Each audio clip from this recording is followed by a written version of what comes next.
Okay, a lot of times we hear that music in there is the food of love. And if you love the music, you want to hear the song over and over again.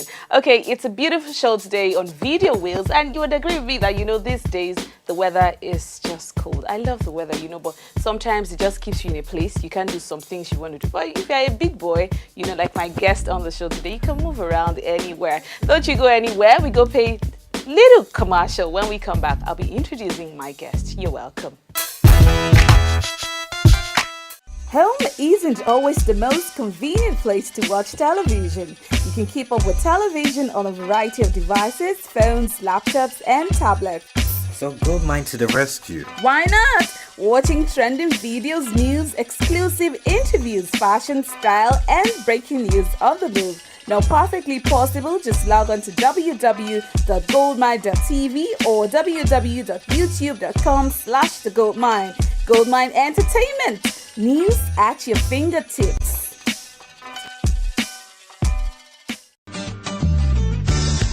A lot of people say there's no place like home. But at Limelight Hotel and Suites, we have a place that's just like home. Limelight Hotel and Suites is located in the serene and homely countryside of Agoiwoye, Ogun State. Limelight Hotel and Suites offers you nothing but the best in hospitality and facilities that you will not find anywhere. We have 3 bars, an oriental restaurant with a guarantee of uninterrupted power supply, and reliable internet facilities, not forgetting our ATM machines and POS terminals to give you the ease of cashless fun.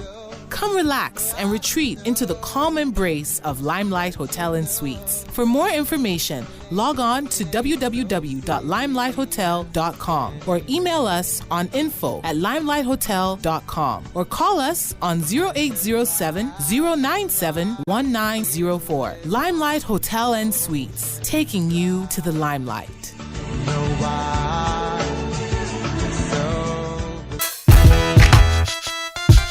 Okay, welcome back. It's still Videowheels Lifestyle, and I did not forget to say my name when we came on the show. I just, decided to do a little suspense. Of course, my name is Angela. My guest on the show today, he's a Lagos-based writer, publisher, event, everything, media consultant, all in all. You hear the name and, you just turn your ears. The way they say that little packages, they come like that, but they're big. I'm not saying he's small, but he's mighty. My guest on the show today is Asuh Arinze. But I know I'm not pronouncing it well, so he's going to teach me how to pronounce it.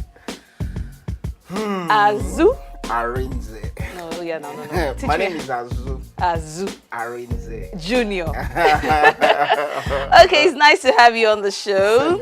The last time I saw him, I saw him, physical before we brought him. He's a very busy person, so if you have to bring this man, here, not talk to him on phone, you have to call him and keep calling. Was, the last time, he had his 40th birthday bash. Yeah. That was tight. Yeah, when you're balling, you're balling. Okay, so let's talk about, Thank you. I know it's been long, the journey. I know you started writing at the age of 26. Yeah, I became an editor at the age of 26, but you started writing when? I'm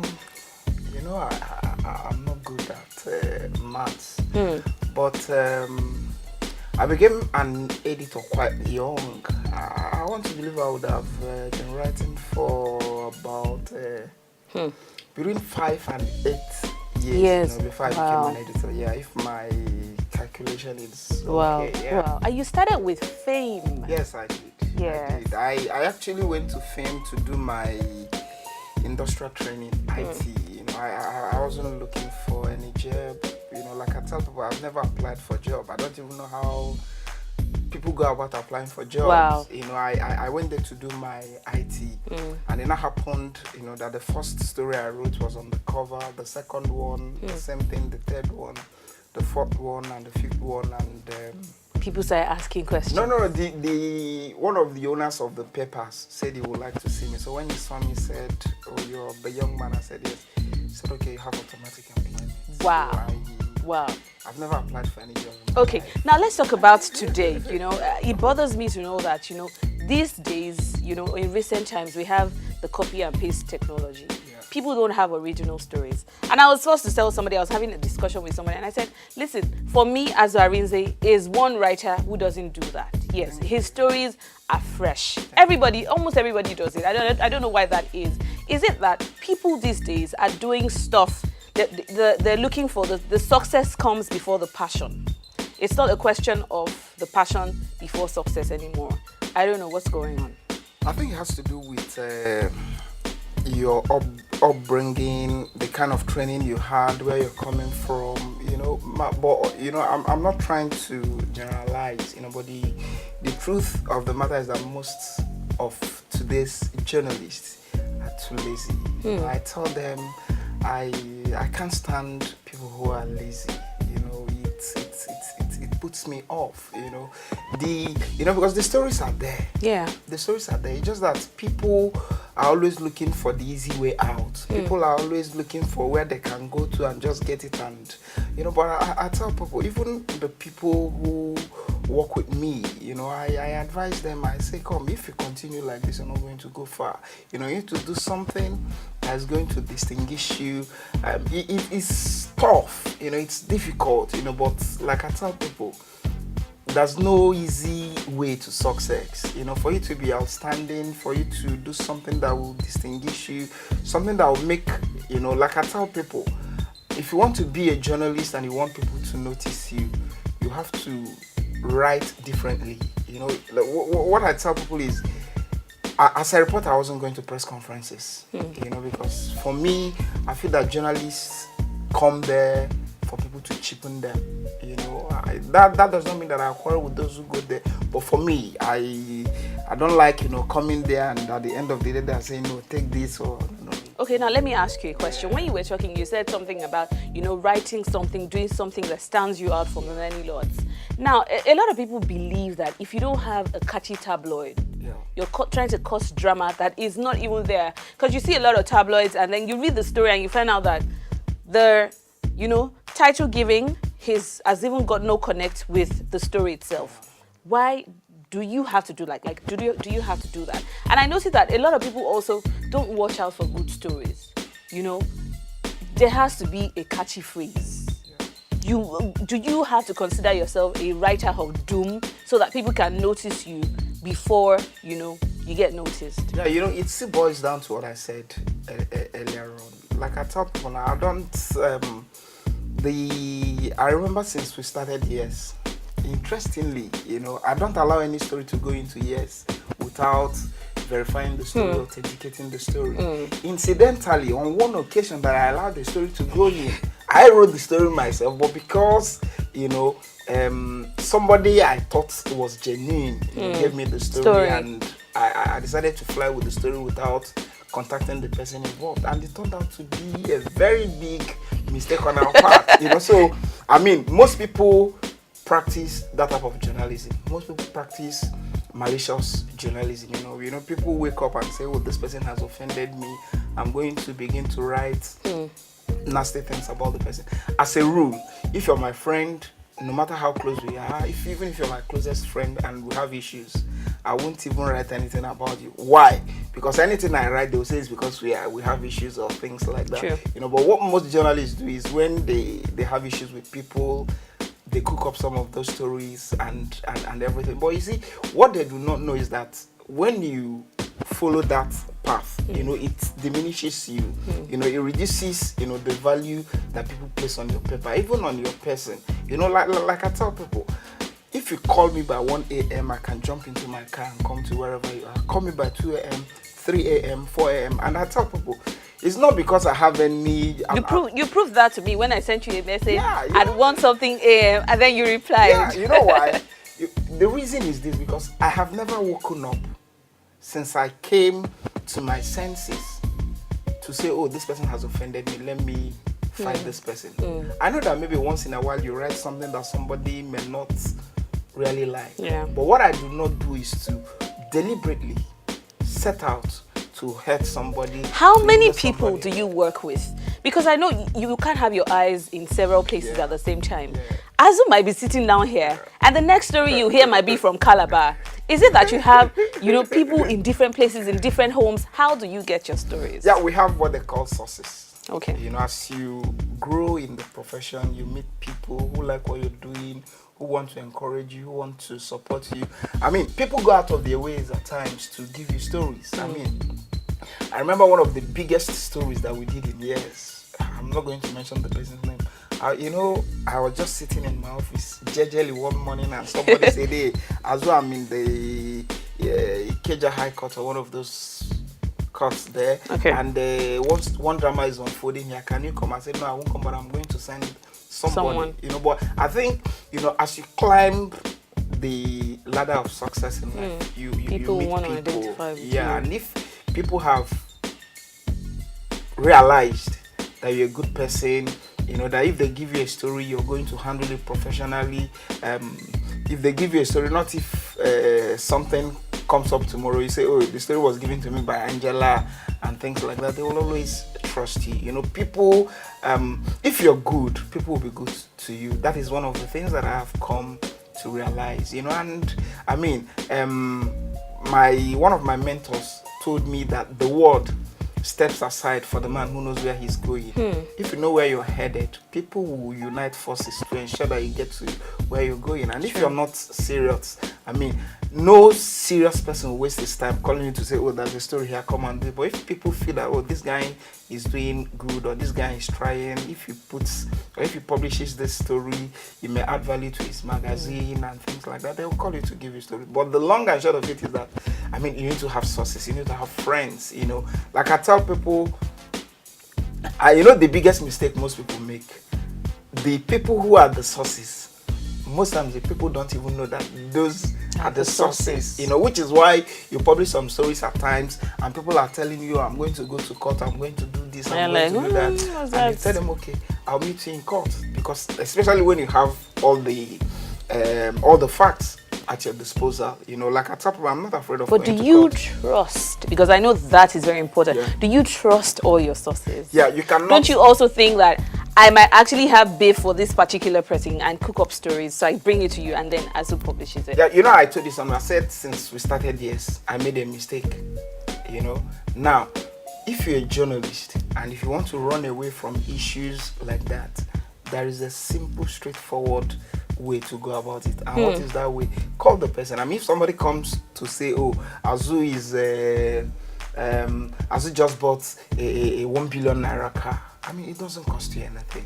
I mean, I have come to realize that you have. But not everybody is willing to answer. No, but the most important thing is that you have given the person that benefit of the doubt. I mean, the fact that somebody comes to say, oh, Asuh just bought a car of 1 billion naira, and they call Asuh, and Asuh says he doesn't want to talk, I'll still write the story and say, when I called him at so time, he said he doesn't want to talk. So the fact that you said you're not going to talk does not mean that your story won't go. Yeah, but the most important thing is to give that person the benefit of the doubt. That at some point I called you. Yeah, okay. And that is what I tell people. Once, the Christians who say to fulfill all righteousness, once you have done that, I mean, you know that you're standing on the right path. If I call you to say, oh, I have this story, can I get your own reaction and everything? Has there been a time where you get an authentic story and you know for sure that this story is an authentic story, and the person in question calls you to say, Asuh, I beg,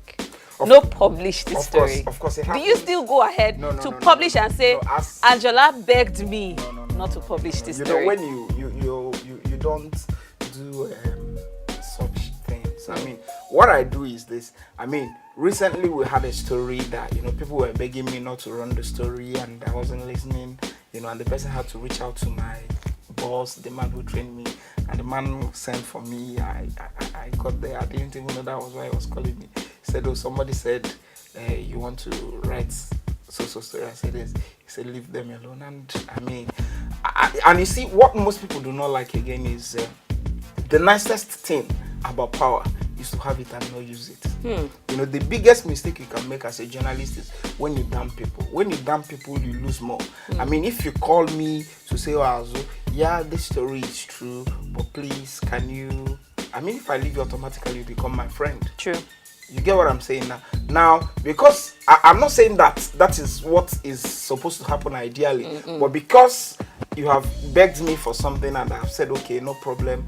I mean, if I come to you tomorrow to say, oh, this is what I want you to do for me, I mean, you will gladly do that, you know. But the biggest mistake that most of the new generation journalists make is, you know, when you have a story and they're begging you and you're insisting that I must. But we also have some old generation writers who that they just come up with ridiculous stories. Ridiculous stories. Yeah, I agree. It depends on their mentality, you know. But when people have come to you to say, please save me the embarrassment or forgive me, or you can't publish everything. Okay, before we go on this break, sorry to cut you short. I want to ask you this question. Do you think journalists are supposed to be stubborn or not? You have to be stubborn to be able to get the stories. You have to get a story, to get an interview. I've had instances. I remember the day I interviewed Dr. Christopher Kolade. You know, everybody, all the great people that I had interviewed prior to that time were telling me, oh, they were inspired by Dr. Christopher Kolade, Dr. Christopher Kolade, Dr. Christopher Kolade. And one day I was opportuned to run into the man at an event. And I went to him and I said, oh, my name is Asuh Arinze. I'm a reporter. I was an editor, but I said, I'm a reporter. I'd like to have an interview with you. I know the man said, I didn't come here to do an interview. I came here to give a speech or something, you know, and I wouldn't take no for an answer. You know, I kept following him up and down, you know, and at some point the man now said, where is this young man that wouldn't take no for an answer? Oh, yeah, come, what do you want to ask me? And that was how I got an interview with him. And I mean, if you ask me, one of the high points of my career is getting to interview a man as respected, as celebrated, as venerated, as dignified as Dr. Christopher Kolade. I mean, the man made my day. Well, after the interview, while I was going back, I was just, you know, I was full of joy and happiness. So you have to be stubborn, but you have to be positively stubborn, not negatively stubborn. And like I tell you, you know, I told you earlier on, I said, when people notice that you're going somewhere, they will unite forces to ensure that you get there. I mean, I don't know, you know, but I know the man. I mean, he's now in his 80s. As at that time, he was in his late 70s. He would have felt this young man. You know how old people behave. Yes, at times, okay, let me just assist this. I was telling him, I said, I've interviewed this man. They said you're great. I interviewed this man. They said you're great. And I'm seeing you need to talk to you now. So okay, that's a true example of passion before success. We quickly go pay this commercial. When we come back, I'll still be asking Asuh Arinze more questions. Don't go anywhere. Home isn't always the most convenient place to watch television. You can keep up with television on a variety of devices, phones, laptops, and tablets. So Goldmyne to the rescue. Why not? Watching trending videos, news, exclusive interviews, fashion, style, and breaking news on the move. Now perfectly possible, just log on to www.goldmynetv or www.youtube.com/thegoldmyne. Goldmyne Entertainment. News at your fingertips.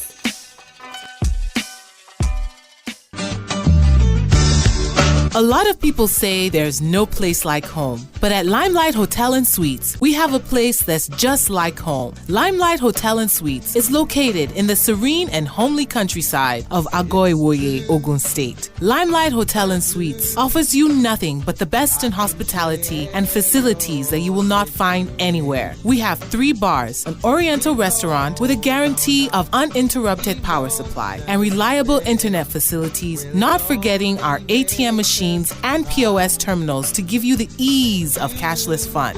Come relax and retreat into the calm embrace of Limelight Hotel and Suites. For more information, log on to www.limelight.hotel.com or email us on info@limelight.hotel.com or call us on 0807 097 1904. Limelight Hotel and Suites, taking you to the limelight.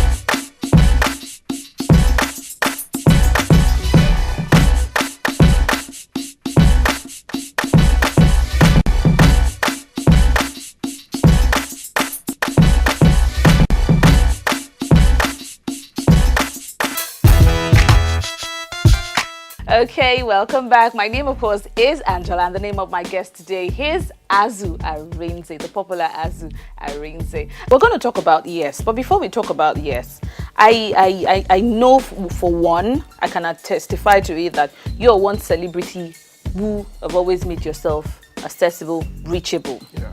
Now, what do you have to say about celebrities who, I don't know, if the pride comes with the job or the pride comes with the popularity? What is going on? What do you have to say about I think it's because most of them do not understand. Life is a small place. You know, what I normally tell people is when people call me that they want to see me, why I normally respond, you know, there's a place, I don't know whether it's in the Bible, so they say, what you don't want people to do to you, don't do it to them. I mean, I'm always reaching out to people, either begging them to grant me audience. Maybe I want to do an interview, I want to do this, I want to do that, come and be of assistance.